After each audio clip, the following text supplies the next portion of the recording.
ડીસા જીઆઈડીસીમાં નકલી મસાલાની ફેક્ટરીઓ ધમધમતા લોકોના સ્વાસ્થ્ય સાથે ગંભીર ખિલવાડ થઈ રહ્યો છે, ત્યારે જવાબદાર મિલાવટખોરો સામે સાપરાધ મનુષ્યવધનો ગુનો નોંધી કડક કાર્યવાહી કરવી સમયની માંગ છે। ડીસાની જીઆઈડીસીમાં જાણે મોતના સોદાગરો બેફામ બન્યા છે અને ચંદ સિક્કાઓ કમાવાની અંધધૂંધ લાલચમાં નિર્દોષ નાગરિકોના લોહી પરસેવાની કમાણી પર તરાપ મારી રહ્યા છે। તમે દિવસ રાત કાળી મજૂરી કરીને જે અન્નનો કોળિયો તમારા વહાલસોયા પરિવારના મોંમાં મૂકો છો, તે જ અન્ન આજે કેન્સર, હૃદયરોગ અને હાઇપરટેન્શન જેવી જીવલેણ બીમારીઓનું ઘર બની રહ્યું છે। તે કેટલી હદ સુધી વાજબી છે? રૂપિયા કમાવાની આંધળી દોટમાં મિલાવટખોરોએ ઘી અને તેલ તો ઠીક, પણ ગરીબથી લઈને અમીર સુધીના રસોડાની શાન ગણાતા મરચા મસાલાને પણ ઝેરના ડબ્બા બનાવી દીધા છે। જે લાલ ચટ્ટ મરચું તમારી રસોઈને ચટાકેદાર બનાવે છે, તેમાં આ નરાધમો અખાદ્ય લાકડાના વેરનું ભૂંસું, કેન્સર પેદા કરે તેવા ભયાનક રંગો અને કૃત્રિમ તીખાસ માટે જીવલેણ કેમિકલ્સ ભેળવી રહ્યા છે। એટલું જ નહીં, આ ઝેરને બજારમાં પ્રતિષ્ઠિત અને જાણીતી બ્રાન્ડના ડુપ્લિકેટ લેબલ ચિપકાવીને ગ્રાહકોના માથે ખુલ્લેઆમ પધરાવવામાં આવી રહ્યું છે। ગ્રાહક બિચારો બ્રાન્ડના લોગો પર આંધળો વિશ્વાસ મૂકે છે, પણ તેને ક્યાં ખબર છે કે તે પોતાના જ હાથે પોતાના પરિવારને ધીમું ઝેર આપીને મોતની ખાઈમાં ધકેલી રહ્યું છે। આ માત્ર આર્થિક છેતરપિંડી નથી, આ તો માનવતા વિરુદ્ધનું ઘોર પાપ છે, અને આ પાપ ડીસાની ફેક્ટરીઓમાં જાણે બેખોફ રીતે આચરવામાં આવી રહ્યું છે। ભારતીય ન્યાય સંહિતામાં કાયદાની બહુ સ્પષ્ટ જોગવાઈ છે કે જાણે કોઈ વ્યક્તિ એવું જ્ઞાન ધરાવતી હોય કે તેના કૃત્યથી કોઈનું મૃત્યુ થઈ શકે છે, ભલે તેનો સીધો ઈરાદો મારી નાખવાનો નથી, તો પણ તેની સામે સાપરાધ મનુષ્યવધનો ગુનો બને છે। આ મિલાવટખોરો પણ સારી રીતે જાણે છે કે કેમિકલયુક્ત અને લાકડાના વેરવાળા મસાલા ખાવાથી લોકો મોતના મુખમાં ધકેલાશે, છતાં તેઓ આ કાળો કારોબાર ચલાવી રહ્યા છે।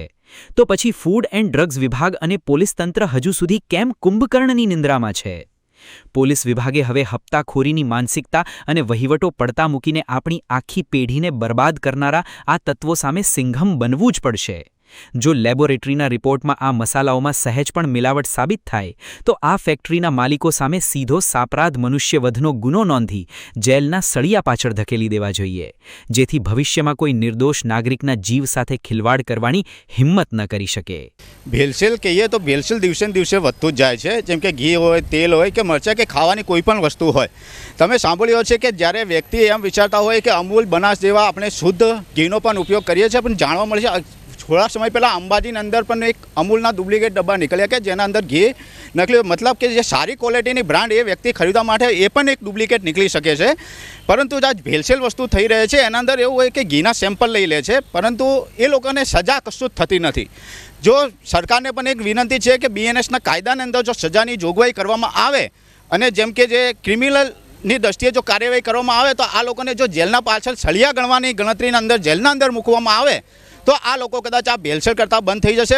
બાકી તો જે આજે સેમ્પલ લેવામાં આવશે, દંડ થશે, ફરીથી એને એ લોકો ઘી બનાવવાનું ચાલુ થશે અને ફરીથી ભેળસેળ કરશે અને ફરીથી દંડ લેશે અને આ લોકોને છટકબારી મળી જશે। વાત એવી છે કે જે ગરીબો પોતાના પરસેવાની કમાણીની પાઇપ એકત્રિત કરી અને એમના સંતાનોના સ્વાસ્થ્ય માટે જે ઘી ખરીદે છે, તેલ ખરીદે છે, સાલું એ જ નકલી નીકળે છે, તો શું આવા લોકો સાથે છેતરપિંડી થાય છે?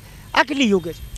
એ જરા યોગ્ય નથી, કારણ કે ગરીબ વ્યક્તિ એ હાલની જે મોંઘવારીની સ્થિતિ પ્રમાણે કે ગરીબ વ્યક્તિ પોતે સારી ક્વોલિટીનું એને મળે અને એ ખાય છે, ત્યારે જો એ બીમાર પડે તો એ જે ગરીબ એને એક તો નેટ તો પોતાનું ગુજરાન ચલાવતા હોય છે ને, એ ગુજરાનને ધ્યાનમાં જો બીમાર પડે તો એ જ પૈસા એમને હોસ્પિટલમાં આપવા પડે છે, મતલબ એમના આરોગ્ય સાથે પણ ચેડા થાય છે। તો આરોગ્ય તંત્ર અને ફૂડ વિભાગે પણ ત્યાં જાગવાની જરૂર છે કે આવા તત્વોને તાત્કાલિક બંધ કરાવવા જોઈએ અને દંડ નહીં, એના સાથે સાથે સરકારને પણ નમ્ર વિનંતી છે કે બીએનએસનો કાયદામાં આની જોગવાઈ કરીને એમના ઉપર શિક્ષાત્મક કાર્યવાહી થવી જોઈએ। વિદેશી હું તમને એમ કહું છું કે આવા તત્વો અને આ બધીને અટકાવવા માટે સરકારે એવા શું ઠોસ પગલાં લેવા જોઈએ કે આવી બધીઓ જે છે તે સદંતર બંધ થઈ શકે? હા, જેમ કે આગળ આપણે વાત કરીશું કુમાર કાણાનીએ, એમણે કેટલીક વખત સરકારને પણ લેટર લખ્યા છે કે આનામાં સજાની જોગવાઈ કરીએ, પણ સરકાર એમની પણ વાત માનતા નથી। જો એમાં પણ સજાની જોગવાઈ કરે ને એમને જેલ પાછળ, મતલબ કે આ એક તરહનો ક્રાઇમની દ્રષ્ટિએ એમને ગણવું પડે તો જ આ વસ્તુ બંધ થઈ શકે છે, બાકી બંધ થવાની કોઈ સંભાવના નથી। બાકી તો આજે દંડ ભરીને ફરીથી પ્રોડક્ટ ઉત્પાદન કરશે અને ફરીથી ડુપ્લિકેટ વસ્તુ વેચશે અને ફરીથી દંડ ભરશે અને ફૂડવાળા સેમ્પલ લેશે, પછી એમને દંડ ભરીને પાછા એ લોકો એમને છટકબારી મળે ને એ છૂટી જશે। ભ્રષ્ટાચાર અને નફાખોરીના ઓઠ નીચે ચાલતા આ કાળા કારોબારને હવે જડબાતોડ જવાબ આપવાનો સમય આવી ગયો છે. જો આજે પણ તંત્ર નહીં જાગે અને આ મિલાવટખોરો સામે કાયદાનો કોરડો નહીં વીંઝે તો આવનારી પેઢી આપણને ક્યારેય માફ નહીં કરે. માટે હવે આરપારની લડાઈ લડીને આ ઝેરના વેપારીઓને નાથવા જ પડશે.